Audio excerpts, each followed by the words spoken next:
So we have started with idioms and phrases from last class. Let's do it again. यहीं पर हम लोग फिर से करते हैं. कुछ चीजें हमने कुछ क्वेश्चंस हमने कर चुके थे लास्ट क्लास, ठीक है. Let's see if we have done these questions. How many questions we have done? Okay, yes. Question number 1. He passed himself off as a noble. ये क्वेश्चन जो है आपका, ये क्वेश्चंस आपके उस सेंटेंस में है, ठीक है. इस क्वेश्चन को आपने सेंटेंस में किया हुआ है. Sorry, 1 minute. यस, ये क्वेश्चन आपको सेंटेंस में गिवन है. फ्रेज जो इटैलिक्स में लिखा हुआ है, पास्ट हिमसेल्फ ऑफ, ये आपका फ्रेज है. इस फ्रेज को आपको क्या मीनिंग है इस फ्रेज का बताना है. ये फ्रेज शायद हम लोग कर भी चुके हैं तो एक बार. इस फ्रेज को हमने किया भी है एक बार. ट्राई टू रिमेम्बर कैसे हुआ था ये सॉल्व, क्या इसका मीनिंग था.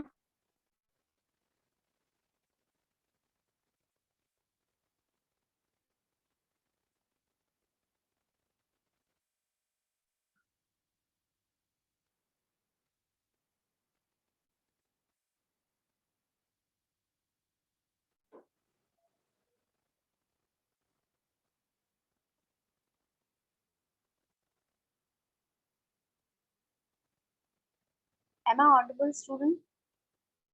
बच्चे, मेरी आवाज आ रही है आप लोग के पास? Yes, ma'am. Yes, if I'm audible, then please answer the question so that I know कि आप लोग को ये चीज दिख रहा है या आप लोग को ये क्वेश्चंस जो हैं वो समझ में आ रहे हैं. Give me a moment, I'll share the screen. हम लोग इस टाइप के क्वेश्चंस कर रहे थे लास्ट टाइम.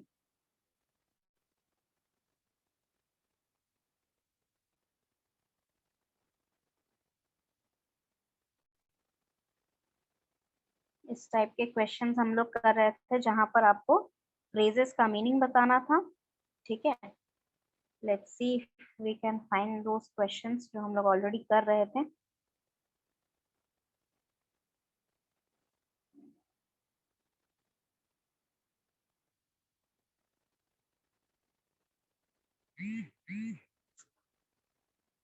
ओके, यस, ये आपका इस टाइप का हम लोग क्वेश्चंस कर रहे थे. ये वाला क्वेश्चन किया था हमने, to smell a rat. No, ma'am. ये किया था, ठीक है. चलिए लेट्स स्टार्ट हियर. ये 16th क्वेश्चन है. प्रीवियस पेज पे चल के एक बार देख लेते हैं कि हमने 15th वाले पे ही छोड़ा था या नहीं. यस, विच ऊपर आईटी डिपार्टमेंट वाला. यस, ये आपका 15th क्वेश्चन था. अ मैन ऑफ स्ट्रॉ, ये वाला किया था. अ man of straw No, ma'am. नहीं किया था. देन लेट्स सी, ये किया होगा. अ ब्लैक शीप तक किया था हमने, राइट. Yes, अ ma'am. ब्लैक, हाँ, तो अ ब्लैक शीप का मतलब क्या होता है कि इसका मतलब मुझे समझाना था. आपने ऑप्शंस चूज कर लिए थे. ब्लैक शीप का मतलब ये होता है कि आप एक तरह से, मतलब एक एरिया, मान लीजिए एक फैमिली है पूरी, ठीक है. उसमें 4 बच्चे Waiting हैं. में, सॉरी, waiting में, ma'am. वेटिंग में है. ओ सॉरी, यस. तो ये जो ब्लैक शीप का जो फ्रेज है, ठीक है, अब ब्लैक शीप जो आपका फ्रेज है, ये फ्रेज आपका इसलिए यूज होता है ताकि आप उन चीजों को रेफर कर सकते हैं जो ऑड वन आउट है. सॉरी, जो ऑड वन आउट है. मतलब कि मान लीजिए कि आपका जो हो रहा है कि एक फैमिली में 4 बच्चे हैं. चारों बच्चों ने गवर्नमेंट एग्जाम की तैयारी की, ठीक है, और 4 में से 3 पास आउट हो गए, बट एक पास नहीं हुआ, ठीक है. तो उसने क्या किया, उसने गवर्नमेंट एग्जाम की तैयारी छोड़कर प्राइवेट में वो कहीं नौकरी कर रहा है, ठीक है. That means he becomes the black sheep of his family. यानी कि जिस तरफ उसकी फैमिली, जैसे कि मान लीजिए मम्मी पापा दोनों भी गवर्नमेंट जॉब में है, ठीक है, तो वो एक लौता ऐसा इंसान है, एक लौता ऐसा फैमिली मेंबर है जो उस रास्ते को या उस ट्रेडिशन को फॉलो नहीं कर रहा है जो उसकी पूरी फैमिली फॉलो कर रही है. अब इसका और एक एग्जांपल ले सकते हैं. फॉर एग्जांपल मान लीजिए कि एक टीम है, ठीक है, एक ऑफिस में एक टीम है, उस टीम के सभी मेंबर बहुत एफिशिएंट हैं और किसी ना किसी का कोई एक आप कह सकते हैं प्लेस है जहां पर वो चीज, वो पर्टिकुलर काम सिर्फ उसी बंदे को दिया जाएगा कि ये सबसे बेस्ट ये काम करता है, ठीक है। बट उसमें एक ऐसा बंदा है जो सभी काम मतलब एक तरह से एवरेज तरीके से करता है, कुछ भी बेस्ट नहीं कर पाता है, so he becomes the black sheep of that team, मतलब एक तरह से ऑड वन आउट कह सकते हैं। और ये सिचुएशन उल्टा भी हो सकता है, मान लीजिए कोई ऐसा फैमिली में है जहां पर सभी के सभी बिजनेसमैन है, बिजनेसमैन यानी कि प्राइवेट जॉब नहीं कर रहे हैं, प्राइवेट जॉब कर रहे हैं वो लोग सब, और उसमें से कोई एक बंदा डॉक्टर निकल जाता है, ठीक है, उसमें से कोई एक बंदा गवर्नमेंट जॉब निकाल देता है, that means something that is different from the other members, ठीक है। तो ब्लैक शीप का यहाँ मीनिंग नन ऑफ दीज होगा, ठीक है। Question number 15, a man of straw, इसमें क्या मीनिंग हो सकता है ये बताइए। जहां से छोड़ा था लास्ट क्लास वहीं से हम लोग स्टार्ट कर रहे हैं। अ मैन ऑफ स्ट्रॉ, सॉरी, नहीं पता है तो एटलीस्ट आप गेस करो, ठीक है, ट्राई टू गेस कि what could be the reasonable meaning of this phrase, a man of straw. Okay, I am getting answer I now, think very ऐसा जिसका मैम कुछ मतलब पर्सनालिटी वीक हो, इस टाइप का होता है। अच्छा, आपका ऑडियो ठीक नहीं है, ठीक है, आप चैट में एक बार मुझे को लिख के भेजो जो बोल रहे हो।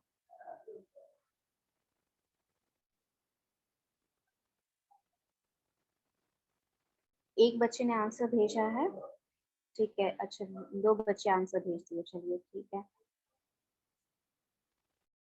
ओके, एनीवन एल्स, कोई और ऐसा बच्चा जो ट्राई करना चाहता है इसको?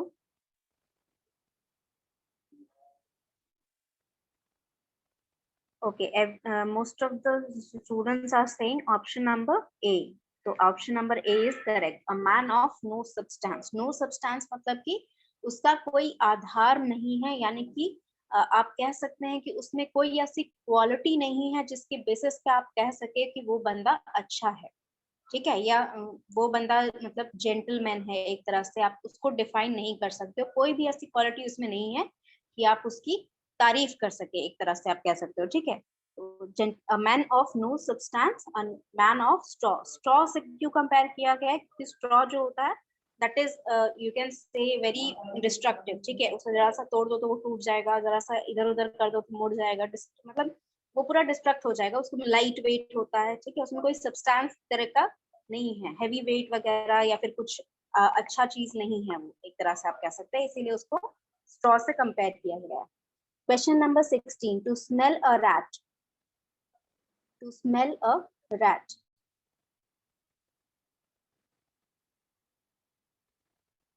Okay, yes, I get one answer, anyone else who would like to try करके आप बस देखिए एक बार कि क्या आंसर उसका होता है। Okay, very good, I am getting answer, other students, Nandi, Komal, और कौन है यहाँ पर? आप लोग डेली डेली जो आते हैं ये स्टूडेंट्स आंसर नहीं करते तो मुझे अच्छा नहीं लगता बिल्कुल। साक्षी, अभिषेक, सचिन,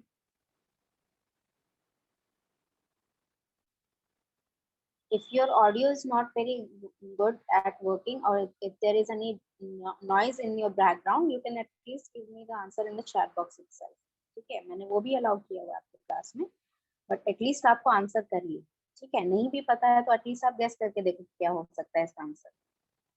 ओके, चलिए, most of the people have answered option number C.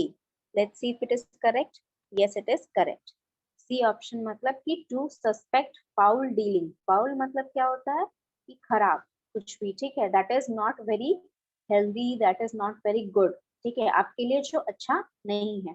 To suspect foul dealing. Suspect मतलब शक करना, डीलिंग्स हो सकता है आपका बिजनेस डीलिंग हो सकता है या किसी भी तरह का कोई डीलिंग हो सकता है जिसमें आप अपना कुछ बेनिफिट खोज रहे हो या आप किसी और का कुछ बेनिफिट खोज रहे हो, उसमें वो बेनिफिट की जगह आपको नुकसान करेगा, या जिसका बेनिफिट खोज रहे हैं उसको नुकसान करेगा, इसीलिए वो डील को फाउल डीलिंग बोलते हैं। Okay, to smell a rat का मीनिंग हो गया to suspect foul dealing. Question number 17, to hit the nail right on the head, to hit the nail right on the head.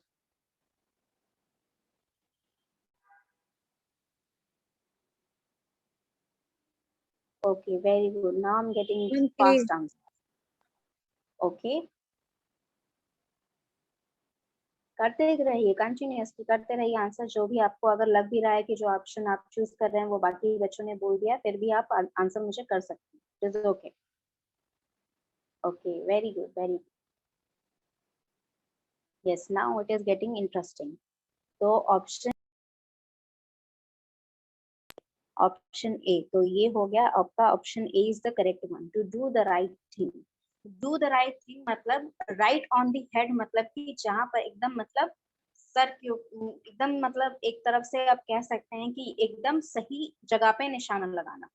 ठीक है, to hit the nail right on the head मतलब सही जगह पे निशाना लगाना, एक तरह से कि सही जो काम है आपने वो बिल्कुल सही किया है। अंडरस्टूड? तो to hit the nail right on the head का मीनिंग हो गया to do the right thing. Question number 18, to set one's face against, to set one's face against. ये होगा ma'am. Okay. Okay, very good, very good. I'm getting answers faster. Okay. Yes, option number A कह रहे हैं सब कोई, तो option number A is correct. To oppose with determination. Set का मतलब क्या हुआ कि आप determined हैं, आपने mind set कर लिया कि यही चीज करनी है आपको। Once face of against, against मतलब जो आपके opposite में है। So to set one's face against मतलब to oppose with determination. समझ गए? Next question, 19. Subraj could be easily arrested because the police was tipped off in advance. Now these type of questions जी इसमें ma'am. देखिए slight changes हुआ है। यहाँ पर आपके sentences use हुए हैं phrases के साथ, phrases से phrases नहीं है, यहाँ पे sentence है उसके साथ ही आपका use हो रहा है। Yes आशीष, क्या कौन सा ऑप्शन बोल रहे थे? सी होगा ma'am. C, okay.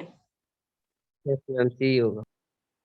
Okay, you are saying C होगा। चलिए देखते हैं, C is the correct one. Give advance information. ये चीज आपको आपने देखी भी होगी बहुत सारी मूवीज और इसमें सीरियल्स में भी ये चीजें वर्डिंग्स यूज होती हैं कि पुलिस को टिप मिली तब वो जाके अरेस्ट किए उन्होंने या फिर कुछ भी उन्होंने जहाँ पे छापे वगैरह मारे। ठीक है, these things are regularly used in your like you can say social media and all other medias. I met him after a long time, but he gave me the cold shoulder. सलोनी बच्ची किसका answer लिखा है? Question के साथ लिखी है, ठीक है? मैम 20 का ही बता रहे हैं मैम, 20 का D. Okay, very good. Yes ma'am, D होगा। ओके, आप लोग सब डी बोल रहे हैं। Let's see if D is the correct one. D is the correct one. Cold shoulder देना यानी कि इग्नोर करना। ठीक है, कोल्ड शोल्डर यानी कि इट्स लाइक आप किसी से बात करने जाएं और वो आपको पूरी तरह इग्नोर करके कहीं और चले जा रहे हैं। ठीक है, दैट मीन्स पूरी तरह आपको इग्नोर कर दिया। Question number 21, he passed himself off as a noble man. अच्छा, ये क्वेश्चन हमने उस वाले साइड पे भी देखा जो मैंने इससे पहले दिखाया। he passed himself off as a noble man.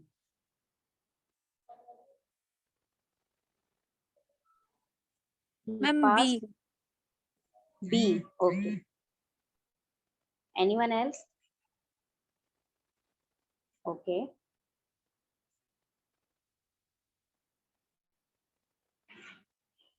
और कोई स्टूडेंट?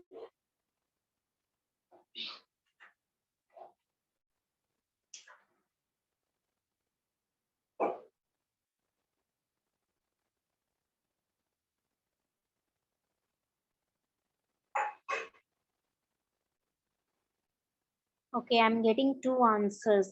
A भी मिल रहा है और B भी मिल रहा है. Let's see which one is correct. A आपका गलत है.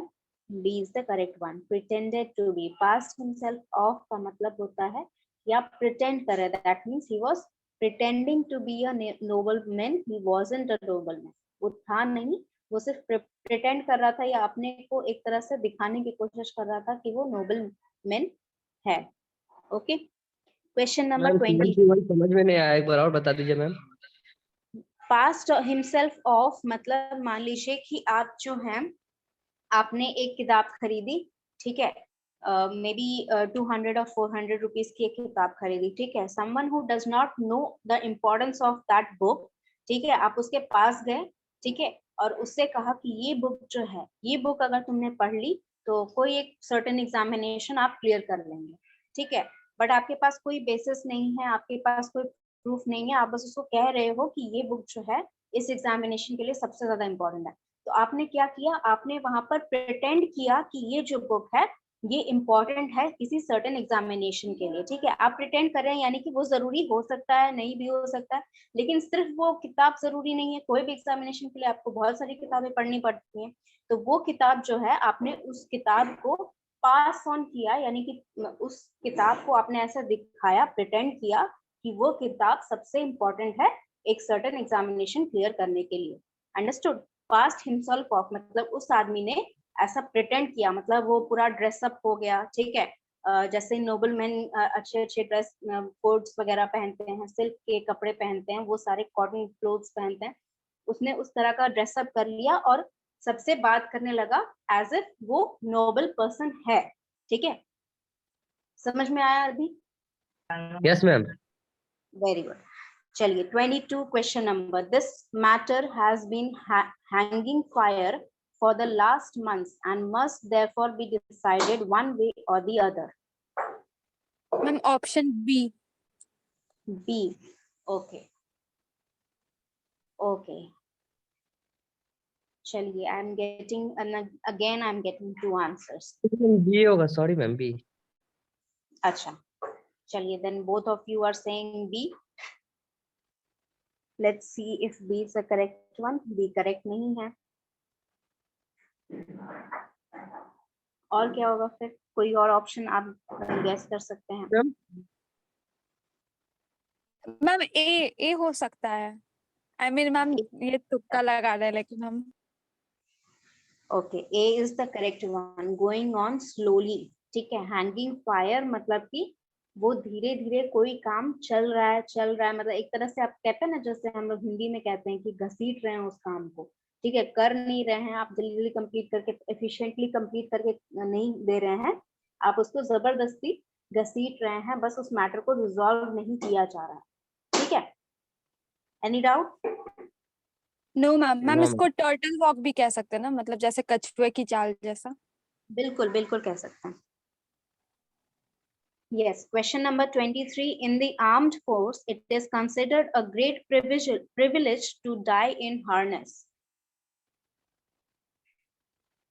To die in harness आपका phrase है जिसको आपको meaning खोजना है। To die in harness. Ma'am B option, die in the battlefield. B, okay. Anyone else?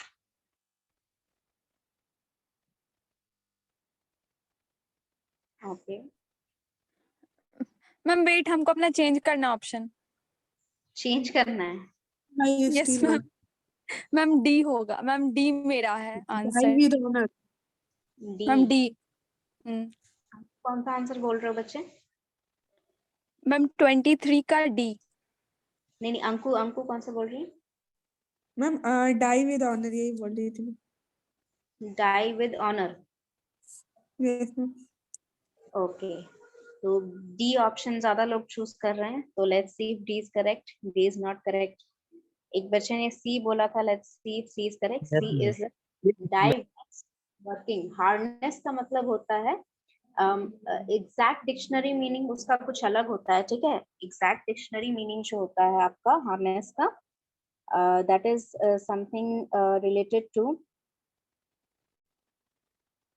क्या उसको बोलते हैं, मतलब हॉर्सेस के जो स्ट्रैप्स फिटिंग होते हैं, जैसे उसमें जो ऊपर लगाते हैं बैठने के लिए, उसे कहते हैं हार्नेस। तो it is related, it is not exactly related to working, ठीक है, बट उसको यहाँ पर कोई मतलब नहीं है, मिलता जुलता मैम मतलब नहीं इसका हिंट हो सकता है ना, मरते दम तक काम करना। नहीं नहीं, ये डाई इन हार्नेस का मीनिंग नहीं हो सकता है, उसका और एक फ्रेज होगा, ये मतलब हो डाई सकता है। वाइल स्टिल वर्क, इसका working. Die while still working, इसका यही मीनिंग हुआ, die die in harness. Die in harness मतलब हार्नेस के अंदर रहना, यानी कि आप वर्किंग, ठीक है।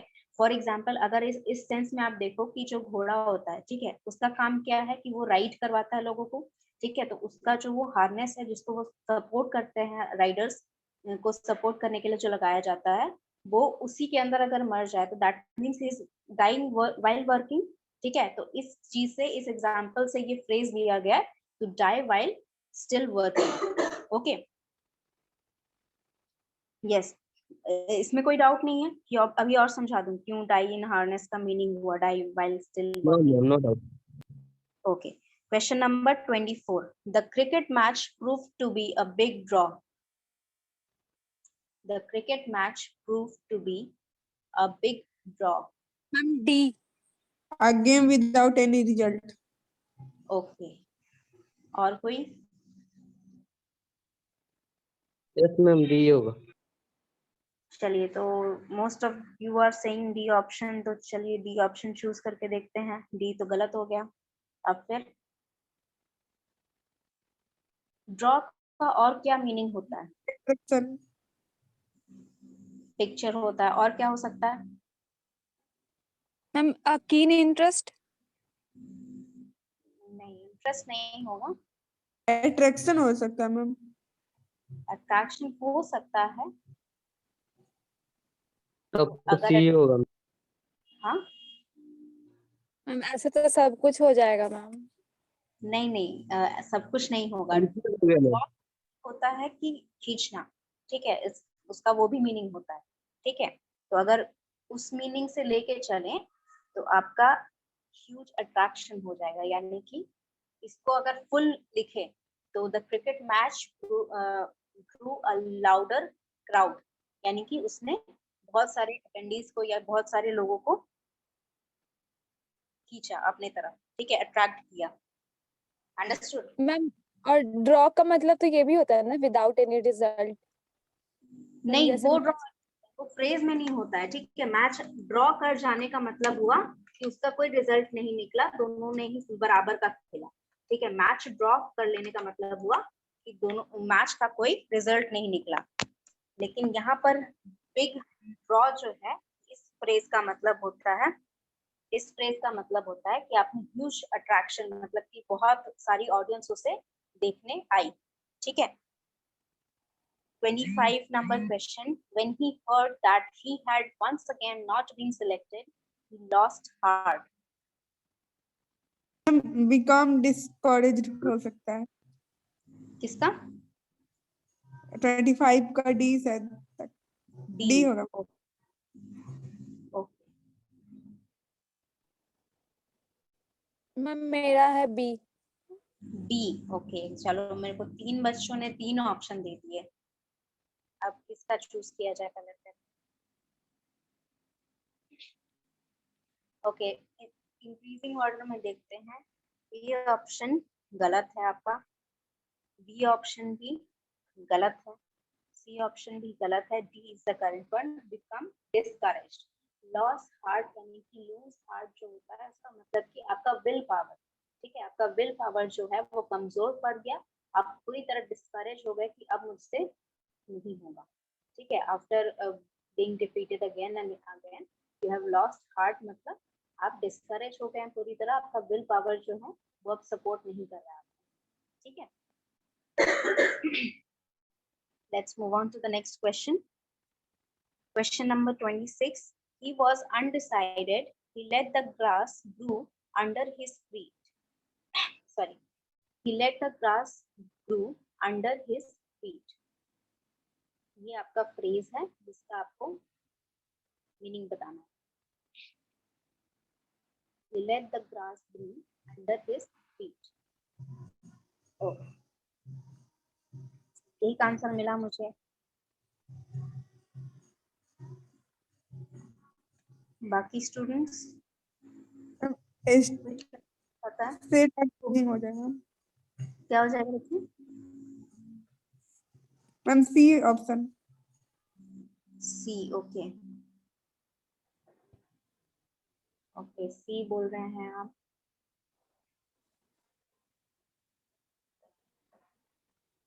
चलिए, how many people have answered? एक अंकु ने आंसर किया है, और वो कहाँ गई? मैम ए। यस, सलोनी ने ए आंसर किया है। सुभान, आपने कौन सा आंसर किया था? B ma'am. Okay, let's see which one is correct. A option is correct. Litoroid around. Litoroid मतलब कि उसको एक तरह से आप कह सकते हो कि छोड़ दिया उसको अपने आप, उस जो भी सिचुएशन है उस सिचुएशन को एज इट इज छोड़ दिया। ठीक है, फॉर एग्जांपल अगर आपको ये डिसीजन लेना है कि एक पर्टिकुलर सब्जेक्ट का, आपको 5 पर्टिकुलर सब्जेक्ट के आपको असाइनमेंट्स मिले हैं, ठीक है, टाइम आपके पास बहुत है, ठीक है, तो आप डिसाइड नहीं कर पा रहे हैं कि किस सब्जेक्ट का असाइनमेंट पहले चूज करें। तो आपने क्या किया, आपने थोड़ा टाइम दिया, आपने उस डिसीजन को नहीं लिया, आपने छोड़ दिया, टाइम निकलने दिया, फिर उसके बाद सारे असाइनमेंट का टाइम डेडलाइन जब सामने आ जा रहा है, फिर उसके बाद आपने करना स्टार्ट किया। ठीक है, मतलब पूरा सर पे जब चढ़ गया तभी आप काम कर रहे हैं। अदरवाइज जब आप अनडिसाइडेड थे, जब आप डिसाइड नहीं कर पा रहे थे कि कौन सा असाइनमेंट पहले किया जाए, तो आपने उस मैटर को उसी तरह छोड़ दिया। या फिर और एक एग्जांपल आप ले सकते हैं, मान लीजिए आपके 2 बेस्ट फ्रेंड्स हैं, दोनों में आपस में झगड़ा हो गया, ठीक है, आप नहीं समझ पा रहे हैं कि आप ए पर्सन का सपोर्ट करें या बी पर्सन का सपोर्ट करें। तो किसी गलत इंसान का सपोर्ट करने के या किसी एक का साइड लेने से अच्छा आपने सोचा कि उसे छोड़ देते हैं, दोनों को लड़ने देते हैं, बाद में फिर अपने आप उन लोगों का मैटर सॉल्व हो जाएगा, अदरवाइज फिर बाद में देखा जाएगा। ठीक है, तो यानी कि आपने अनडिसाइडेड होने की वजह से कोई एक्शन नहीं लिया, उसको वैसे ही छोड़ दिया। ठीक है, question number 27. Although he has failed in the written examination, he is using backstairs influence to get the job. Ma'am इसके इसका दिखाई नहीं दे रहा। आंसर बता सकते हैं? कौन सा बोल रहे हैं सुभान? ऑप्शन दिखाई नहीं दे रहा मैम इसका। ऑप्शन नहीं दिखाई दे रहा? दिखाई दे रहा है। बच्चे, आपका नेटवर्क इश्यू होगा, अगर ज्यादा देर प्रॉब्लम हो रही है तो रीजॉइन कर लो, ठीक है। मेरे ख्याल से डी होगा, अनफेयर इन्फ्लुएंस। ओके, और बाकी स्टूडेंट्स?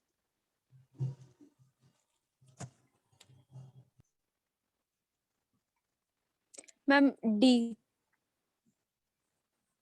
ओके, आशीष, नामिका, आप लोग आंसर करना चाहते हैं इस क्वेश्चन का? कोमल?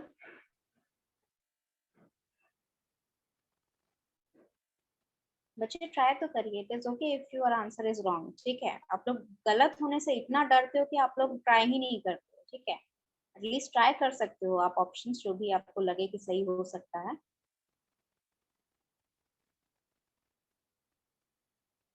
Okay, we have 2 ma'am D options. होगा। D ma'am, D. Okay, secret and unfair influence.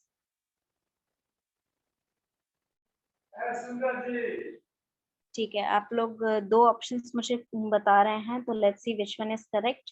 Option A नहीं है, बी नहीं है, सी भी नहीं है, D option is correct, secret and unfair influence. Backstairs influence का क्या मतलब होता है? वो चीज जो सही नहीं है या किसी के सामने नहीं दिखाया जा सकती।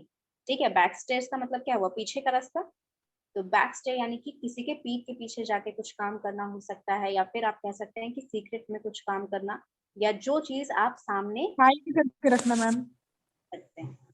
यस मैम, हाइड करके रखना कोई काम।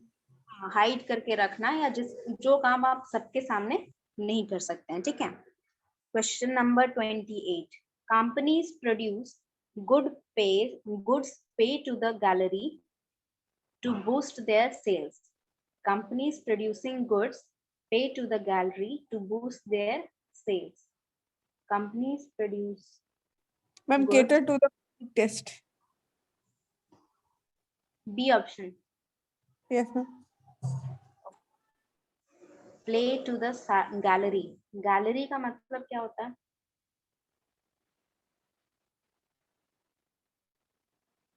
एडवर्टाइजमेंट करना फिर।